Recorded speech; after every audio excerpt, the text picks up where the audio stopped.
Police பாதுகாப்பு 60 நிமிட அனுமதி.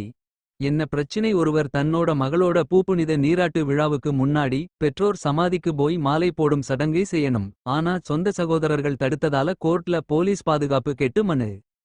நீதிபதி ஜஸ்டிஸ் எல் விக்டோரியா கோவ்ரி. தீர்ப்பு தேதி ஏப்ரல் 10 2026. அனுமதி தேதி ஏப்ரல் 12 2026. காலை 8 மணி முதல் காலை 9 மணி வரை. மணி. கோர்ட் உத்தரவு 60 நிமிடம் மட்டும். ஏப்ரல் 12 2026 காலை 8 மணி முதல் 9 மணி வரை மட்டும் சமாதிக்கு போய் மாலை போடலாம். போலீஸ் பாதுகாப்பு. மனுதாரர் குடும்பத்துல 10 பேருக்கு மட்டும் போலீஸ் பாதுகாப்பு கொடுக்கணும்னு உத்தரவு. காரணம் narrow and time bound relief. குடும்ப சடங்கை அமைதியா முடிக்க மட்டும் தான், பெரிய சண்டை வராம தடுக்க.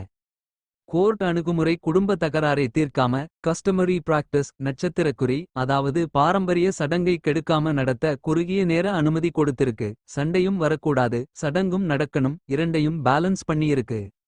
முக்கியத்துவம் 1. Personal liberty vs family ஃபியூட். சொந்த குடும்ப சண்டைக்காக ஒருத்தரோட மத கலாச்சார உரிமையை தடுக்க முடியாது. 2. Police protection. உயிர் பாதுகாப்பு அச்சுறுத்தல் இருந்தா கோர்ட் தலையிட்டு பாதுகாப்பு கொடுக்கும். 3. Time bound order. நிரந்தர தீர்வு இல்ல, அந்த ஒரு நாள் சடங்குக்கு மட்டும். இது மாதிரி குடும்ப சொத்து, சமாதி, கோவில் உரிமை தகராறுல தமிழ்நாட்டு கோர்ட்ல அடிக்கடி இப்படி குறிப்பிட்ட நேர அனுமதி கொடுப்பாங்க.